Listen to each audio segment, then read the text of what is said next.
We also have an understanding because the majority of our staff and board of directors have a disability. We offer independent living services. So these help people accomplish their goals of independence and how to do the things for themselves. We have individual and systemic advocacy. So we advocate for the implementation of current laws, the promotion of needed legislation, and improvement of existing systems for people with disabilities, while working to diminish negative attitudes that threaten to impede equal access. And transition. So these services help individuals with disabilities transition into independent living in the community. For our part, we're focusing tonight on youth transition.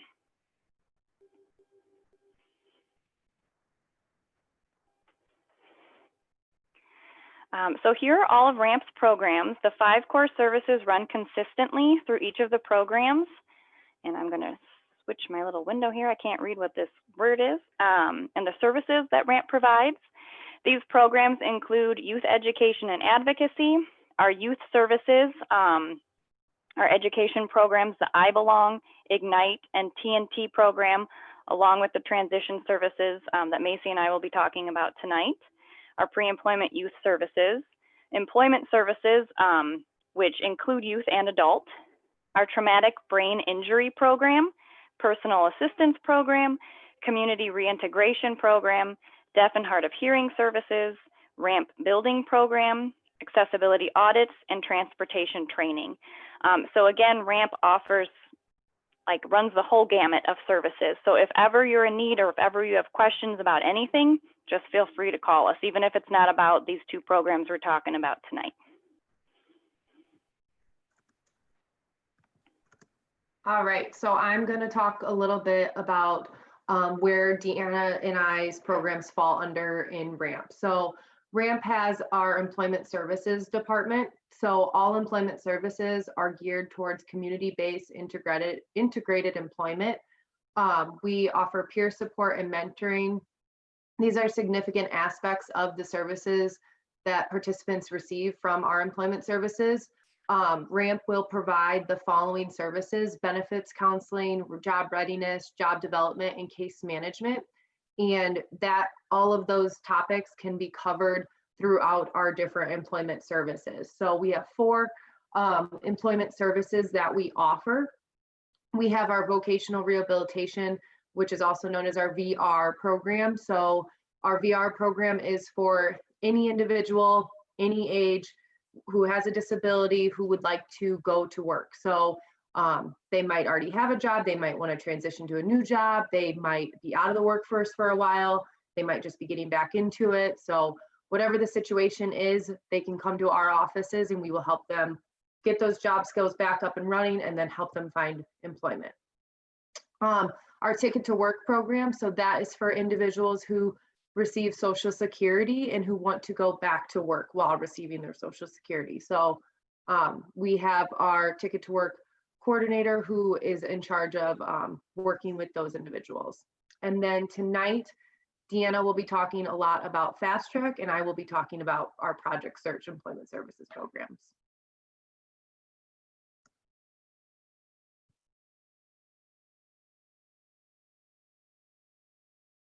Remember to unmute myself.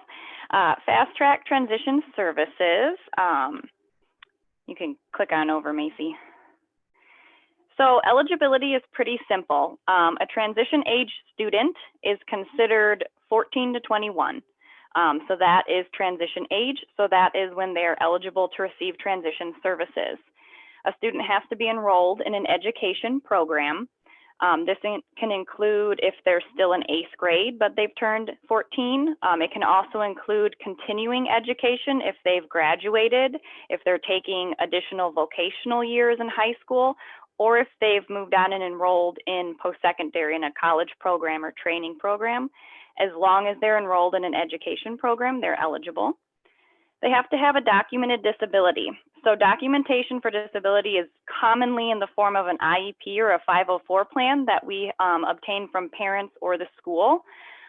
If they don't have either of those, they could have medical paperwork. This could include something from their primary doctor, a psychiatrist, whatever it may be. And then no previously opened case with vocational rehabilitation. So this means that there are other transition programs such as Project Search. There's also some schools that use STEP, or a student might have already independently sought out employment opportunities through the state. If they've already opened a case with VR, they can't be eligible for Fast Track because Fast Track is supposed to function as kind of that first step in their pre-employment transition services. So a student can go from Fast Track into Project Search, but if they've already participated in Project Search, they can't like switch back to Fast Track, if that makes sense. So it's a free program, there's no cost.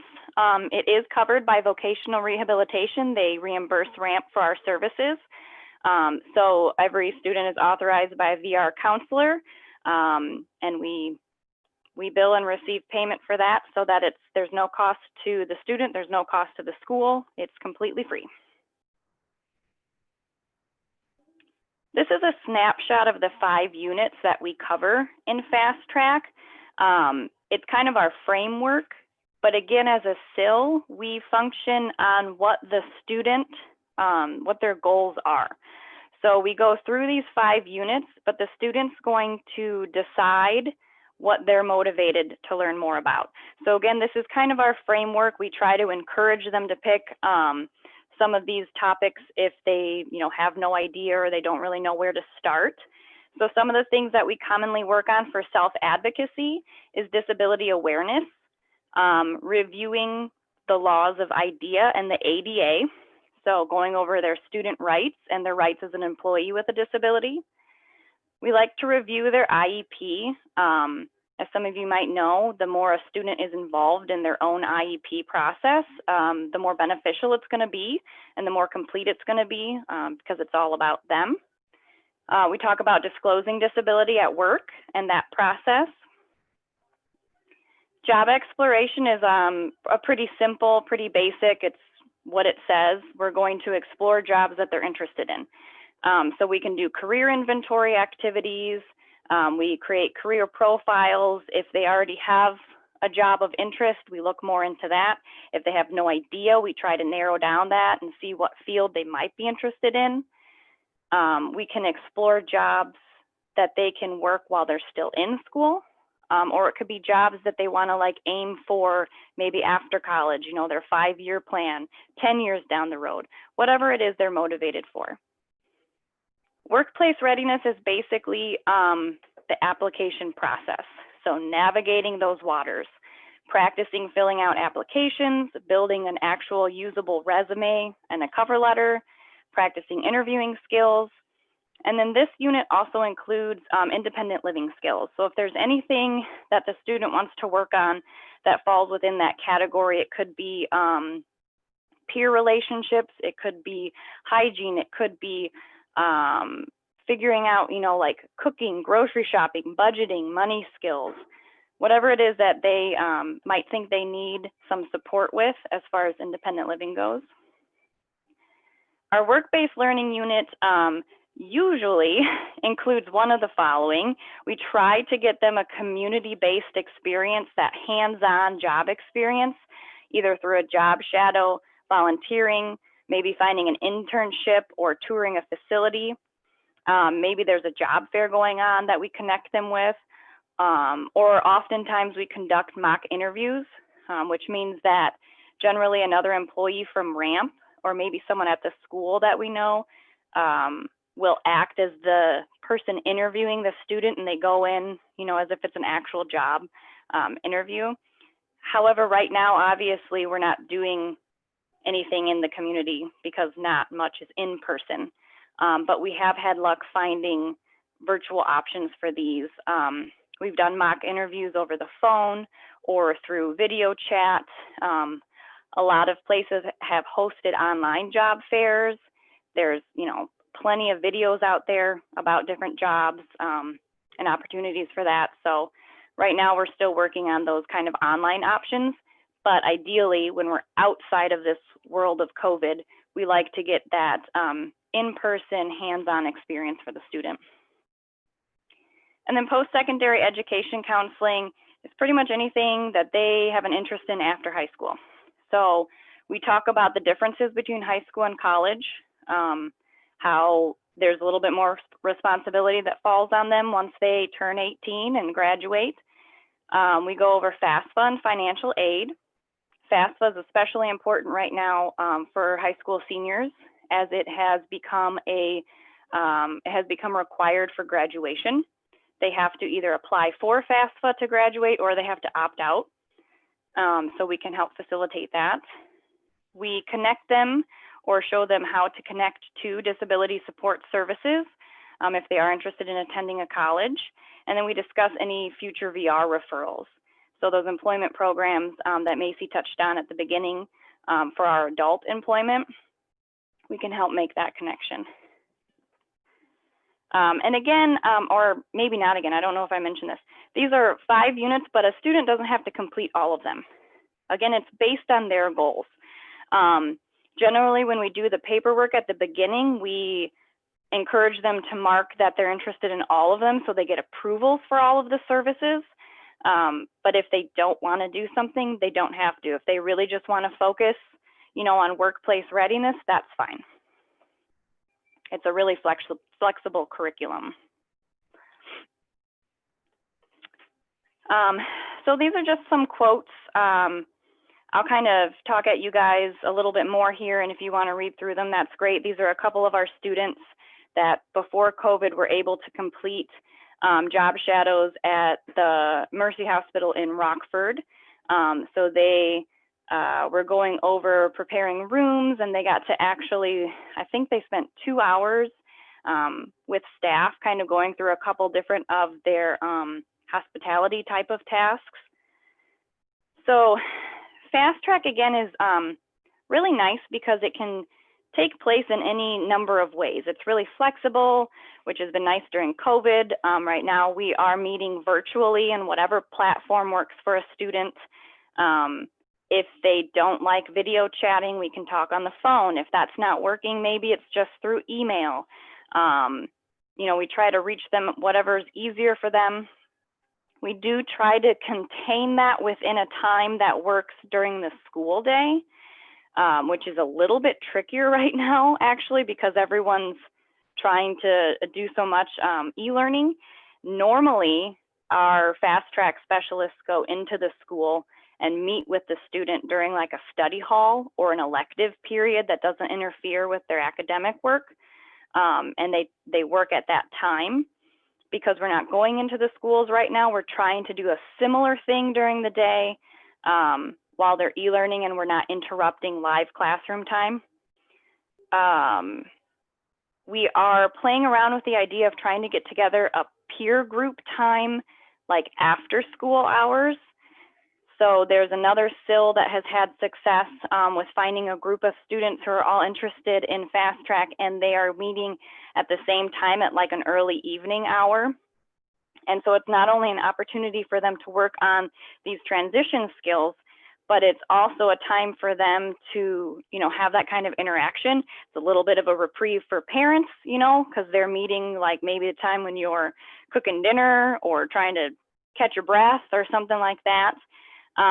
So that's something that we're actually trying to get together. We just need that group of students that want to do that and can meet at this. It was on that note, even in classrooms, I don't know if we have any teachers here who are interested in this for students. We have come in and we've taught to a whole classroom at one time. We do a lot of one-on-one instruction, but we can also do those small groups or large groups. It looks a little bit different in how we handle the goals, but it's still very successful. As far as the enrollment process, there are a couple of forms that we have to get filled out and signed because we have to enroll through that VR or the DOORS office. So we have that paperwork we need to submit, and then we also have to get a copy of their disability documentation. So again, if it's easier for us to go through the school, we simply have a release signed and we can communicate with the school to get a copy of the IEP or 504. Sometimes parents have it handy, whatever works best.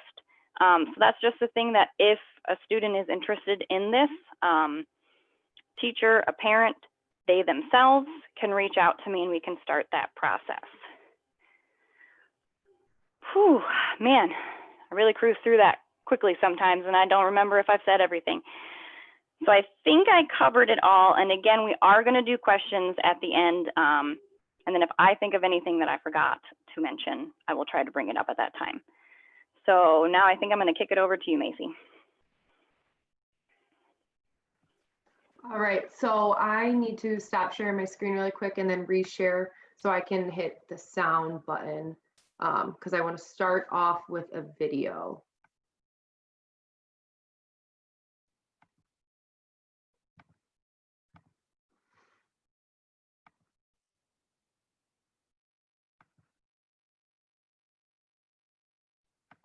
Hello, my name is DePreja, and I'm graduating from Project Search today. Today I'm graduating from Project Search. I'm graduating now. Hi, my name is Luke. I am a graduate of Project Search, and I work at Northwestern Medicine. Project Search is a program that teaches students job skills. Their semester is set up like a regular school semester. They take coursework that helps them be more familiar with basic job skills, interviewing, resume writing, things like that. 3 of the skills that I learned being like independent, prioritizing, and time management. They helped me find my voice. So I like to eye contact with the people. That's my favorite part, and smile. Then they also have more of a didactic experience where they're placed within different departments within the hospital to get real life job skills training. This is my job. This is where I work. I do all the cleaning. I clean the beds, takes the dirty linen out, wipe it down the bed and put clean linen on. I clean the weights. I like to clean. Luke is very detail-oriented in his tasks that he performs every day. He knows exactly what he needs to get done and does it. He supports our patients' first mission every day. He makes sure that our clinic is safe for our patients. It's very important in what I do because I don't want people to get sick. And the patients always goes first. I think having inclusion and diversity being a key aspect of our organization really helps our community. We can really help them achieve our goals, which helps the organization achieve their goals as well. With any of my kids, I want them to be happy. And I think he's happy when he can do his best. It could allow him to be himself, but at the same time, he would learn how to present himself better in ways that we don't necessarily see as parents. 96% of our Project Search graduates get job placements after the program. I'm very excited to start my new job at the Weston. Now I'm working at Edwards as a housekeeper. I'm so glad I get a good job and I get some money. Parents of children with intellectual disabilities, it is crucial for them to see people that are like their children being successful. I think it gives parents hope for the future of their kids. I think the greatest thing you can do for your kids is help them reach their potential, and we think that his participation and the work that he did with Northwestern Medicine helped propel him towards his potential. It made me feel like I accomplished my goal, and that was really important. And they believed in me when I didn't believe in myself.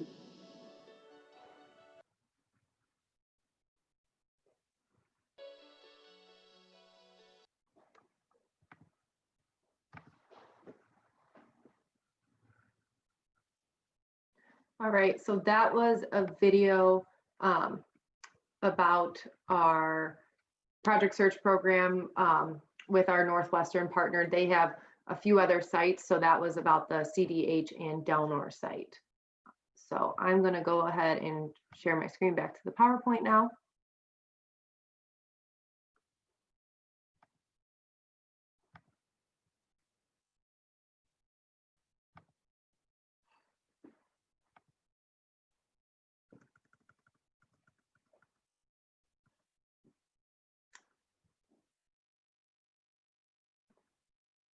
Okay, so how does Project Search work? So Project Search is a school to work transition program. We are located entirely at Northwestern Medicine Kishwaukee Hospital. We follow the academic school calendar. So in this case, we follow our DeKalb High School calendar. Students will go through 3 unpaid work rotations supported by our on-site staff. So our on-site staff consists of 2 employment specialists from RAMP and a special education teacher from DeKalb High School. We have 12 students that come to our program every year from all over DeKalb County. So we don't just take students from DeKalb High School, we take students from all over DeKalb County. Any school that they go to, if they're interested in the program, then they can enroll. So students will go through skills training in real work settings. So we'll talk more a little bit about the internships that the students go through later on. They go through a classroom instruction portion, career exploration, and then job placement support after the program is completed. So the main goal of the program is competitive employment, and that is what we work towards all year long. So our definition of competitive employment consists of 16 hours a week or more of work, minimum wage or better, in an integrated setting, and then non-seasonal employment. So these are the partners for this Project Search program. So like I said, there's other Project Search programs. We are a part of 2 other ones in Rockford. Northwestern is a part of a few other ones in Illinois. But Project Search, there's over 600 sites all over the world. So they're all set up very similar, but this is the structure of our program in DeKalb. So we have Northwestern Medicine is our host business. They provide the classroom space and they coordinate all of the internships for us. The Illinois Department of Rehab Services, they are our state agency that help fund the program and they help with our job placement. We have DeKalb High School. So the school district will help recruit students for the program and they provide the special education teacher for the program. And then RAMP. So we are the community rehab partner. We provide on-site employment specialists. We help learn the internships and train the interns and work with them all year round. And then we also help with the job placement within their community after the program is completed. So this is how the typical program is set up for the year. In August, the program will begin and we have a 2 to 3 week orientation for the students. We don't just throw them right into their internships. We allow them to get oriented to the hospital. There's a lot to learn in those couple of weeks. It helps kind of an adjustment period because we know this is totally different. They are getting dropped off at the hospital in the classroom. So we want to make sure that they are comfortable going into the hospital and actually doing the work before they start. So we go through that orientation period and then the students will go through their 3 internships.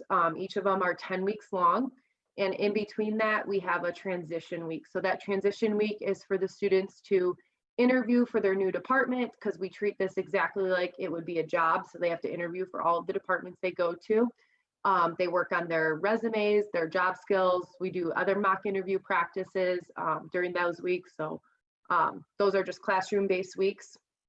And then at the end of the year in May, a student will graduate and then they will either begin working or they also continue looking for a job with us. So our RAMP staff will work with students all the way up until they are employed and then even 6 months after they have employment. So just because a student might graduate from high school in May, we don't stop working with them. So we continue to meet weekly all summer long. If it takes a year to find a job, we will work with them every week up to a year or however long it may take for that student to find employment. And then we see it through up to 6 months to make sure that it is a good fit.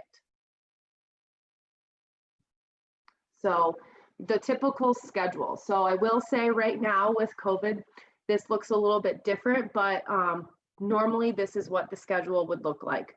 The students would arrive to the classroom at 7:45. From 8 to 9, they will go through a curriculum lesson with the instructor. The curriculum will cover self-advocacy, job readiness skills, job placement skills, budgeting, hygiene, pretty much everything that it takes to get a job, maintain a job, and be successful. And then from 9 to 2, the students are all out in their internships. They eat lunch with their departments. We really expect the interns to be treated like staff in their departments. So all the staff, they go to lunch together, they go back to work together. From 2 to 2:30, they go back to the classroom and they kind of debrief about the day, wrap up, reflect, and then they depart at 2:30. So we hold pretty high expectations to the interns. We are guests at the hospital, so we have to respect all the hospital policies and everything that comes with that. So we are looking for students that want to learn skills that result in competitive employment at the completion of the program, desire for that part-time or full-time employment after program ends, willing to comply with classroom expectations, follow an attendance policy, follow a dress code policy, able to access transportation. So we do transportation training.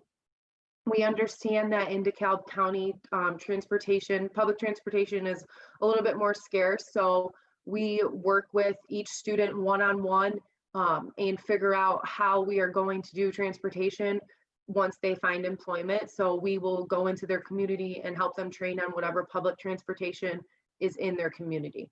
So we do those types of activities during spring break and then also over the summer. When they go to the program during the school year, their host school, or their school district that they are coming from will provide transportation for them. We are looking for students that will accept feedback from instructors, employment specialists, and managers, and then also demonstrates a good work ethic. So these are a variety of skill building internships that we have at the hospital or at other sites. So patient floors for stocking, they can be in the kitchen for food prep or dishwashing or customer service prep. They can be in linen, registration, receiving dock, the lab, coffee shop, emergency department, patient registration, dish room, like I said before, rehabilitation services, health and wellness center. So a lot of people, sometimes our students hear, oh, it's a program at the hospital. I don't like blood. I don't want to be in a hospital. I don't want anything to do with working in a hospital.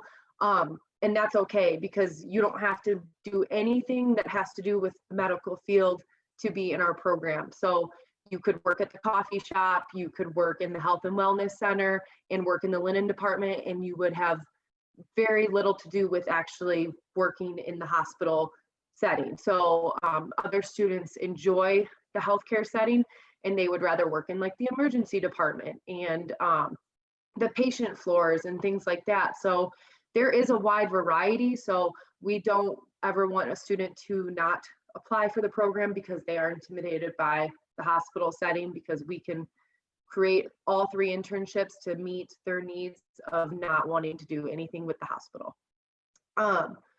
We also have our dress code, which is a strict policy for the hospital. We require polo shirts that we provide, black pants, belt, socks, and black skid resistant shoes.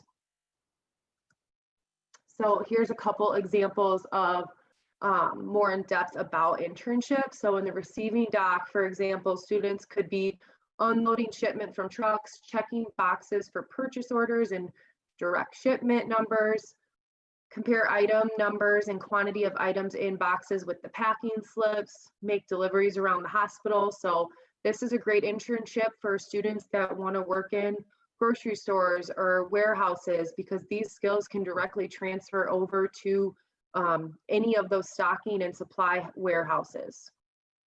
And that is the whole goal of Project Search, is to find skills at the hospital that meet their goal of finding an employment in the community. So whatever their employment goals are, we build those internships based off of making sure that those students are gaining those skills to get that job at the end of the program. So the emergency department, some examples of what students can do there is sanitize rooms upon patient discharge, sanitize high touch areas, stock patient rooms with supplies, stock portable caddies, and then stock blanket warmers.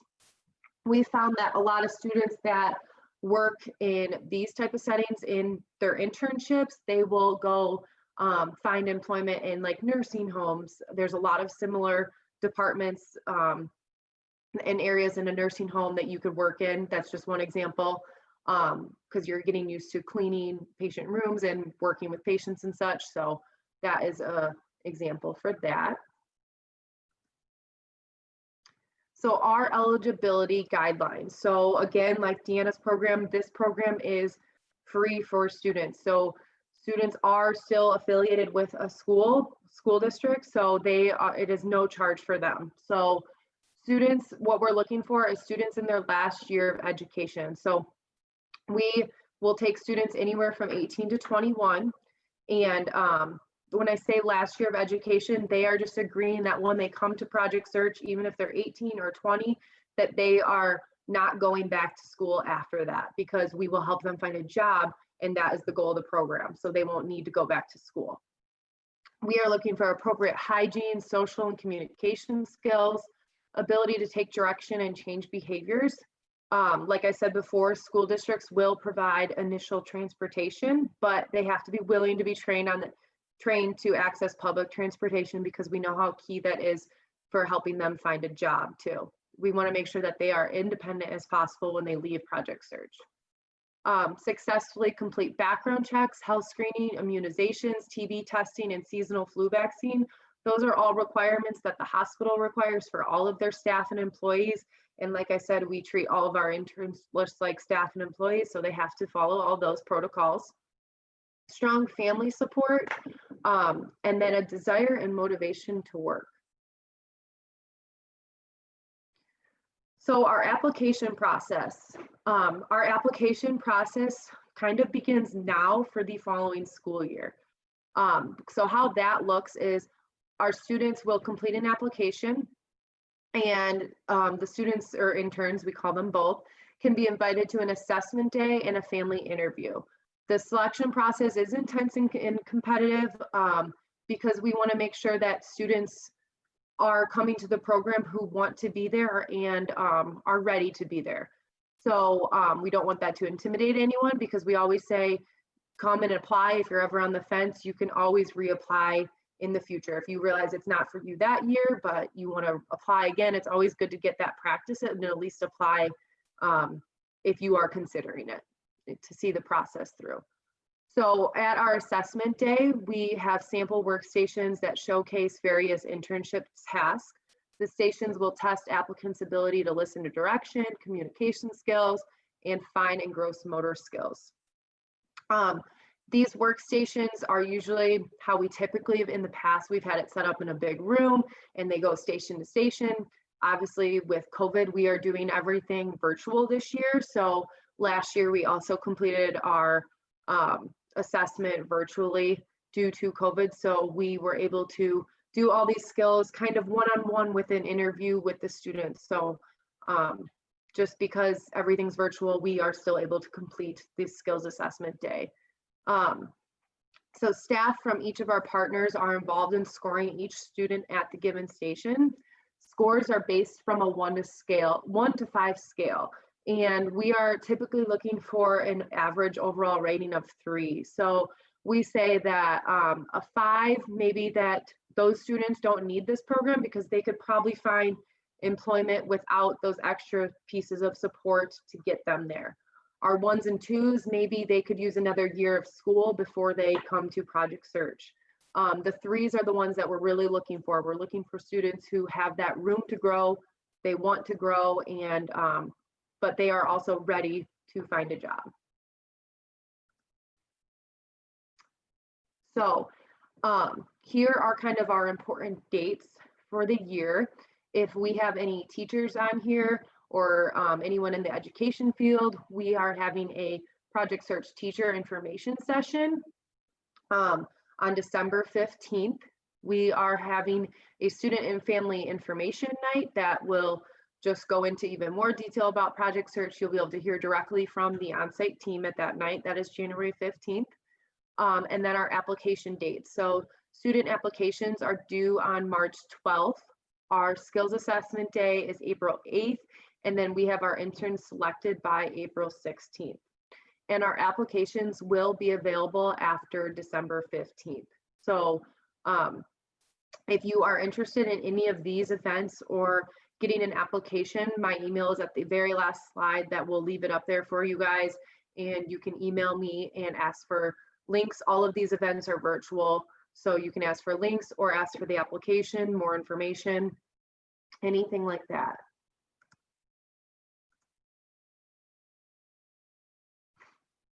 So I know I kind of went quick. There's a lot of information about Project Search. I know there's a lot of details that are involved. So here is mine and Deanna's contact information. I believe now we also will be starting to take questions.